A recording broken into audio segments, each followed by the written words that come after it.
सभापति रवि लामिछानेज्यूलाई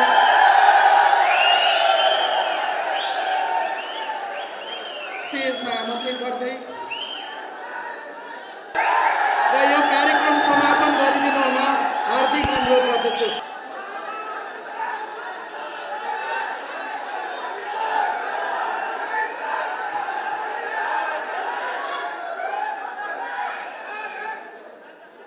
धेरै धेरै धन्यवाद शिशिरजी। आजको यस ऐतिहासिक घडीमा इतिहासको यो महत्त्वपूर्ण कालखण्डको साक्षी बन्नका लागि उपस्थित रहनुभएका सबैजनालाई एकमुष्ट सम्बोधन गर्दै जय घण्टी भन्न चाहन्छु। सबैलाई एकमुष्ट सम्बोधन गर्दै उपस्थित महानुभावहरू, सबभन्दा पहिला आजको यो विशेष समायोजन समारोह थरुटा आन्दोलन, थारू हक हित, सम्पूर्ण योद्धा, शहीदहरू, घाइतेहरू र यो सङ्घर्षमा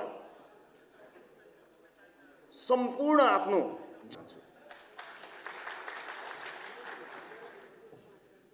यति धेरै जिम्मेवारीको महसुस भएको छ र पछिल्लो दिनहरूमा चाहिँ जसरी निरन्तर रूपमा एउटा नयाँ ढङ्गले राजनीतिलाई अगाडि लैजाने जिम्मेवारी हामीले पाएका छौँ, त्यसको थकाइ एकातिर छ, त्यसले दिएको उत्साह अर्कोतिर छ।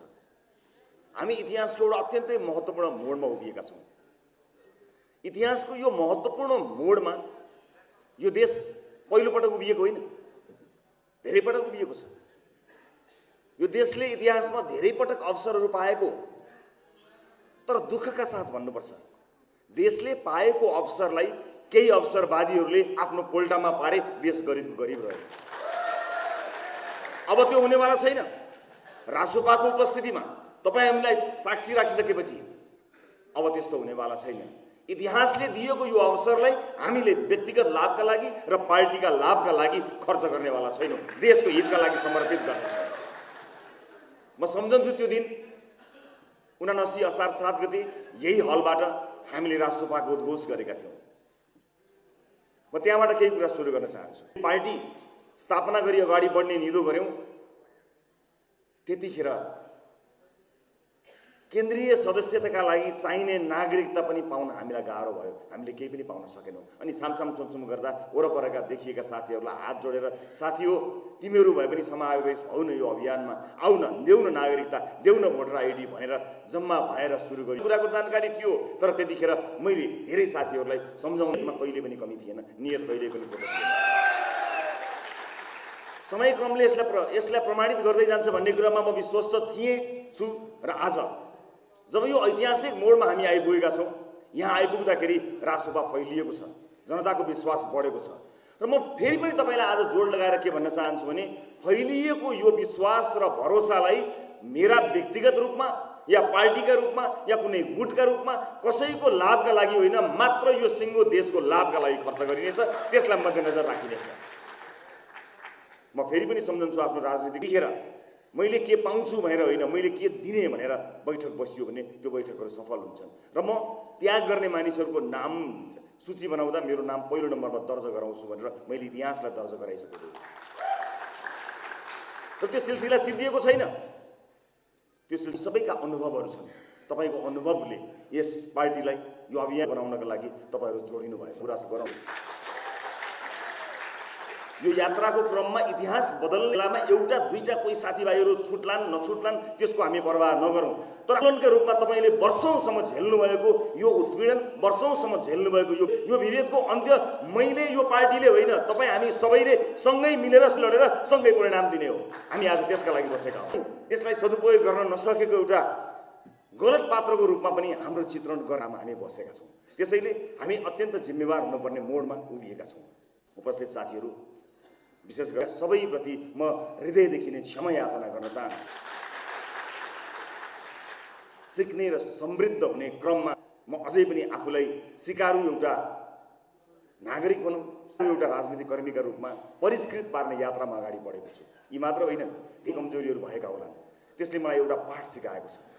मलाई विश्वास छ यो यात्रामा तपाईँहरूको साथमा हामी विगतमा भएका जति पनि कमिटीको हस्ताक्षरका ती अक्षरहरू फगत अक्षरहरू मात्र होइनन्, त्यो हामीले विशेष गरेर थरुवाट आन्दोलन र थारू समुदाय सम्पूर्ण त्यो इतिहास हामीले पुस्तौं पुस्तासम्म दिनुपर्ने हुन्छ। म तयार छु।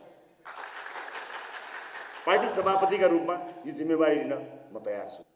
म नको कारागारमा रहिरहँदा स्वाभाविक रूपमा भेटघाट गर्ने इच्छा गर्ने सद्भाव राख्ने साथीहरू छु कि मैले अल्पसङ्ख्यकहरू, सीमान्तकृतहरू र विभेदमा परेका पारिएकाहरूलाई एकताका साथ लिएर जान सकिएन भने राज्यको रूपान्तरण र हामीले खोजे जस्तो समाज बनाउन सकिँदैन भन्ने कुरामा म विश्वस्त थिएँ। विकास पाउनेछ। म पुराना राजनीतिक दलहरू जो यदाकदा परिवर्तनलाई स्वीकार गर्नलाई आज यो अवस्थामा पुर्याउनु भयो, अब थप जोडबल नगर्नुहोस्। योभन्दा गुज्रेको बहिर्गमनको सपना नदेख्नुहोस्। सत्ताको पराकाष्ठा हो त्यो। यसमा पर नसोचिदिनुहोस्। निर्वाचनमा मुलुकलाई सहज रूपमा जान दिनुहोस्। चलखेल नगर्नुहोस्। हात लम्काउने चम्काउने नगर्नुहोस्। मुलुकलाई निर्वाचनमा लिएर जानुहोस्। निर्वाचन जनताले आफ्नो अभिमत जाहेर गर्नेछन्। त्यो अभिमत मार्फत हामीले नयाँ इतिहास कोर्नु छ। एकैपटक त्यो इतिहास यहाँहरूले सक्नुहुन्छ भने योगदान दिनुहोस्, सक्नुहुन्न भने बिना कोसिस नगर्नुहोला। किनकि मुलुक अब कुनै पनि किसिम अप्ठ्यारो परिस्थितिबाट होइन, सहज परिस्थितिबाट अगाडि बढ्न चाहन्छ। लडिरहेका छौँ। कतिपयले लोक चाङमा टेकेर यो देशको समृद्धिको सपना पुरा गरेरै छाड्छौँ। हामी फरक जिम्मेवारीमा छौँ। जसरी नयाँ साथीहरू हामी जोडिएका छौँ, हामी जोडिएका साथीहरूले अब मुलुकको भविष्यको जिम्मेवारी लिनुपर्ने भएको हुनाले हामीले अब पुराना दलहरूलाई अथवा पुराना दलका कार्यकर्ता नेताहरूलाई कटाक्ष गर्न बन्द गरिदिनुपर्छ। हामीले त अब नयाँ नेपालको नक्सा कोर्ने हो। अबको समृद्धिको बाटो पहिल्याउने हो। अब एउटा हामीले कल्पना म रासोपाका सम्पूर्ण शुभचिन्तकहरूलाई बताउन चाहन्छु र जति पनि पुराना राजनीतिक दलका नेताहरू हुनुहुन्छ जसले यदि मुलुकको चिन्ता गरेर यिनको हातमा देश जाँदाखेरि मुलुक केही सङ्कटमै पर्नेको हो कि भन्ने चिन्ता गर्नुभएको छ, म उहाँहरूलाई स्पष्ट पार्न चाहन्छु, चिन्ता नगर्नुहोस्। तपाईहरूले चिन्ता गर्न पर्दैन। नयाँ पुस्ता सक्षम छ, सबल छ। यो देशलाई एउटा उचाइमा लिएर जान सक्ने क्षमतावान पुस्ता हामीले लिएर आएका छौँ। संसदलाई तपाईँहरूले उस्तै परे एउटा बजेट भाषण बाहेक अरू हेर्न नसक्ने थलोको रूपमा बनाउनु भएको थियो। तर संसदका हरेक सेसनलाई नेपाली नागरिकले, युवा पुस्ताले आँखा झिमिक्क नपारिकन हेर्ने बनाउने रासोपा हो। चिन्ता नगर्नुहोस्, हामी सम्हाल्छौँ। बिग्रिएको अर्थतन्त्रलाई हामी उकास्छौँ। हामी सक्षम छौँ। राजनीतिक रूपमा परिपक्व हुन्छौँ, हुँदैछौँ, गर्दैछौँ। तर त्यो राजनीति पनि के राजनीति जसले देशलाई हरितन्नम बनाएर छोड्यो, देशका नागरिकलाई देश छोडेर जाने बनायो, लालापालालाई छोडेर जानुपर्ने बनायो, सम्भावना भएको देशलाई सम्भावनाहीन बनाएर छोड्यो। उठाएर एउटा गन्तव्यमा मुलुकलाई लिएर जान सक्षम छौँ। तपाईँहरूले पपुलिस्ट भने पनि तपाईँहरूको विश्लेषणभित्र हामी हेलामा परे तापनि हामीलाई थाहा छ, हामीले बुझेका छौँ।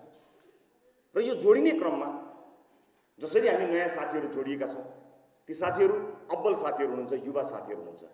यो पुस्तासँग आफ्नो मुलुकलाई नयाँ गन्तव्यमा लिएर जान सक्ने अथाह क्षमता छ। त्यसकारणले म निर्धक्क हुनको लागि म अनुरोध गर्न चाहन्छु। विभिन्न षड्यन्त्र गरेर चुनाव भाँड्ने घटनाहरू घटाइदियो भने चुनाव सर्छ कि क्या हो भन्ठान्ने काम नगरिदिनु होला। चुनाव नै हो, चुनावबाट नै निकास दिने हो।